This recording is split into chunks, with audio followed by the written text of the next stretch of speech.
Hey listener, and welcome to a deep dive. Right. That might make you think twice about that next road trip. Oh, yeah. We're taking on highway horror stories. There's something about the open road, especially at night, that just seems to invite unsettling tales. Yeah.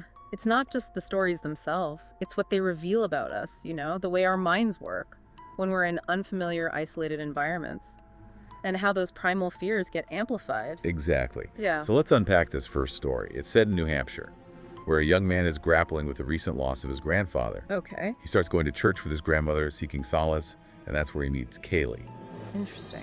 A place of worship meant to offer comfort and security becomes the setting for a mysterious encounter that's already playing with our expectations. Right, and Kaylee herself is a bit of an enigma. She's new to town, beautiful, but avoids revealing too much about her past or family. There's an air of melancholy, a hint of sadness that draws the man in. This speaks to our fascination with the unknown, the allure of someone who holds back, hinting at hidden depths. We fill in the blanks with our own projections, making them even more intriguing. They start dating, and their first date goes smoothly. But later during a late-night drive, things take a turn. As they're driving, Kaylee suddenly starts speaking in a language the man doesn't recognize. Her eyes roll back, and she seems to go into a trance. Oh, wow. Yeah. This is where that feeling of deception creeps in. We think we know someone, then they behave in a way that's utterly foreign. It forces us to confront the limitations of our knowledge about others. Who is this person we've let into our lives? He manages to pull the car over, terrified and confused. And then just as suddenly as it started, Kaylee snaps out of the trance, bolts from the car, and disappears into the woods. Wow. The sudden shift from seemingly normal to utterly bizarre is disorienting for both the character and the audience, and the disappearance with no explanation leaves us with a profound sense of unease. Was it a deliberate act? A mental break? Or something else entirely? He never sees Kaylee again. Her online presence is wiped clean. It's like she never existed. This goes beyond the classic vanishing hitchhiker trope.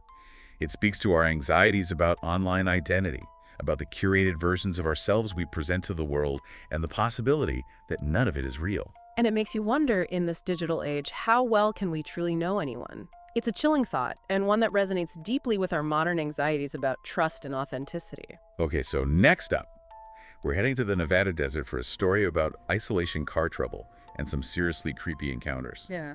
Imagine this. You're driving home after visiting a friend when a sudden, intense thunderstorm hits. Ah, the classic setup. The storm, the isolation, the vulnerability of being alone on the open road. It's a recipe for heightened tension and fear. And of course, his old car has the worst possible malfunction at the worst possible time. Broken windshield wipers. So with zero visibility, he's forced to pull off the highway and wait out the storm in the middle of nowhere. No cell service night falling, the storm raging around him. Not a fun situation. This highlights the fragility of our modern reliance on technology. We feel a false sense of security with our phones, our GPS, our cars. But when those things fail, we're thrust back into a more primal state, vulnerable to the elements and the unknown. Right. And in this case, he starts to get this creeping feeling that something is wrong, even though he can't see anything in the vast empty desert surrounding him. But then as the sun starts to set, he sees flashes of light in the distance approaching his car.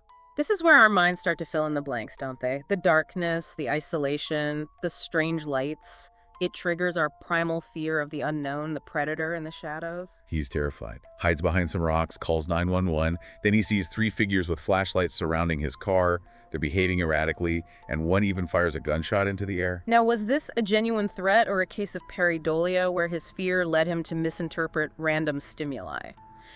It's fascinating how our brains, especially under stress, try to create a coherent narrative even if it's based on faulty data. It's like our survival instincts honed over millennia are kicking in, telling us to be afraid even if there's no real danger. It makes you wonder how much of what we perceive as real is actually just our minds trying to make sense of the world. Right. And the fact that the figures vanish as soon as police lights appear adds another layer of intrigue. Coincidence? Or did the presence of authorities somehow disrupt whatever was happening? It's a question that lingers unsettling and unresolved. So we've got a vanishing girlfriend who may or may not have been who she claimed, and a possible encounter with menacing figures in the desert. Ready to dive into a story that might make you question the very fabric of reality. Let's do it. I'm all ears. This one involves a seemingly ordinary road trip. Two friends driving from Florida to New Jersey. They stop in a small town that feels eerily deserted despite signs promising tourist attractions. It's like they've stumbled into a ghost town or a town that time forgot. This taps into our fascination with liminal spaces, places that feel out of place in between. It's unsettling because it disrupts our expectations, making us question our sense of reality. Their first stop is a convenience store. Pretty normal, right? Yeah. But then they go to another convenience store just down the road, and the cashier looks exactly like the one from the first store. Ah, the doppelganger. A classic trope that plays on our anxieties about identity, about the uniqueness of self. What happens when that uniqueness is challenged, when our perception of reality is shaken by the appearance of an identical other? They ask if she has a twin, but she denies it. It's just a weird coincidence, right? But then they stop at an empty gas station, and when they come out, the station is suddenly packed with people, and everyone seems to be staring at them. This sudden shift from emptiness to a crowd, combined with the feeling of being watched, amplifies that sense of unease. It's like they've stumbled into a scene from a surrealist film where the rules of logic and normalcy no longer apply. Exactly. And it gets even weirder. As they're driving away, they pass a minivan with a distinctive cracked windshield. And then just minutes later, the exact same minivan passes them again. It's like they're caught in a time loop or a glitch in the Matrix. This is where the story transcends the ordinary and ventures into the uncanny. Our understanding of cause and effect of linear time is disrupted.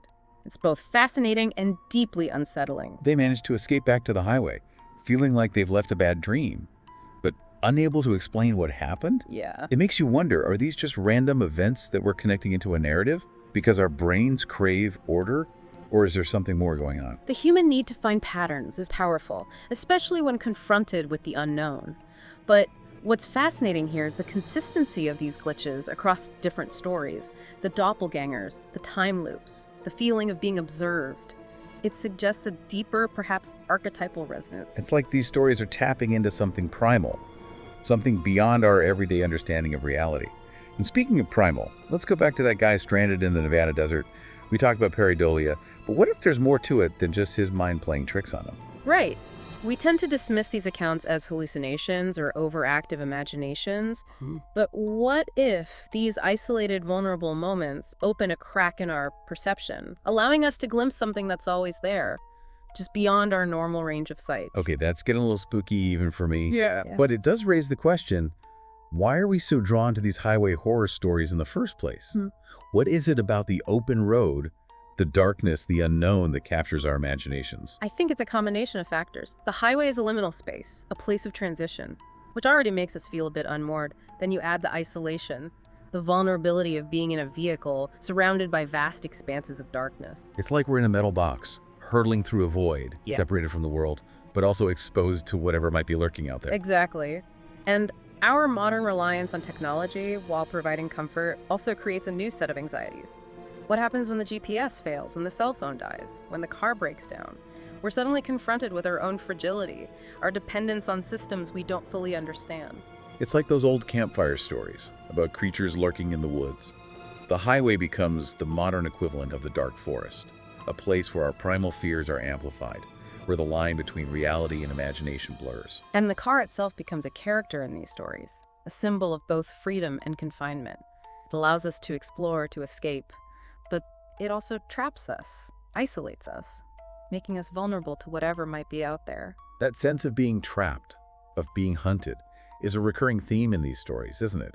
Whether it's the vanishing girlfriend who leaves us questioning everything, the mysterious figures in the desert, or the strange town that feels like a glitch in the Matrix, there's always a sense of something pursuing us, something we can't fully grasp. It speaks to our deepest anxieties about control, about the limits of our understanding. We like to believe we're in charge, that we can navigate the world safely. But these stories remind us that there are forces at play beyond our comprehension. And that's what makes them so compelling, right? It's that delicious blend of fear and fascination, the thrill of venturing into the unknown, even if it means confronting our deepest fears. I think it also speaks to a desire for something more, something beyond the mundane reality of everyday life. We crave mystery. We crave the unexplainable, even if it scares us. It's a way of reminding ourselves that the world is still a vast and wondrous place, full of possibilities we haven't even begun to imagine. But those possibilities can be terrifying too, especially when we're alone, vulnerable, and far from help. I don't know about you, but these stories make me appreciate the importance of staying alert, of trusting my gut, and maybe keeping a flashlight handy. Absolutely. But don't let these stories discourage you from exploring. The vast majority of road trips are perfectly safe and uneventful. Just be mindful of your surroundings. Trust your instincts and remember that the most unsettling encounters are often the ones that happen inside our own heads. So as we delve deeper into these highway horror stories, let's consider another aspect that makes them so effective: the sense of isolation and vulnerability. It's like the further we venture from civilization, the more susceptible we become to these uncanny experiences. As we've been discussing these stories, I can't help but think about all the truck drivers out there. Oh, yeah. They spend countless hours on the road, often alone, especially at night. Right. They must have a whole other level of highway horror stories. Oh, absolutely. I'd imagine they do. Truckers are the modern-day nomads, traversing these vast stretches of highway witnesses to the strange and unsettling things that happen when the rest of the world is asleep. There's a whole subculture of trucker folklore filled with tales of phantom hitchhikers, mysterious lights, and encounters that defy explanation. Yeah, it makes you wonder if there's something about that profession, that constant exposure to the open road and the darkness, Yeah. that somehow makes them more attuned to these unusual experiences. Perhaps. It's like they're tapping into a hidden frequency, a layer of reality that most of us are shielded from in our everyday lives. Or maybe it's just that they're more likely to be awake and alert when these things happen. Either way, their stories offer a fascinating glimpse into the shadowy side of the highway. And it ties into what we were talking about earlier, that sense of liminality, of being in between spaces, both physically and psychologically. Truckers are constantly on the move, never quite belonging to any one place. That sense of rootlessness, of being untethered, might make them more susceptible to these uncanny encounters. Right. It's like they're existing on the edge of the map where the boundaries between the known and the unknown become more porous. So as we wrap up our deep dive into these highway horror stories, what's the biggest takeaway for you? What do you hope our listener will remember? For me, it's the reminder that even in our modern world, with all its technology and connectivity, there are still mysteries out there. Things we can't explain, experiences that challenge our understanding of reality. And that's okay. It's what keeps life interesting, keeps us asking questions. It's about keeping an open mind, right? Acknowledging that there might be more to the world than we can see or prove, but also not letting fear paralyze us. The open road is still a place of adventure and possibility as long as we stay aware, trust our instincts, and maybe keep a flashlight handy. Exactly. Don't let these stories deter you from exploring. Just remember, the most unsettling encounters are often the ones that happen inside our own heads. And on that note, I think it's time to wrap up this deep dive. Thanks for joining us, listener. Drive safe, keep those headlights on, and remember, you never know what might be lurking just beyond the edge of the map.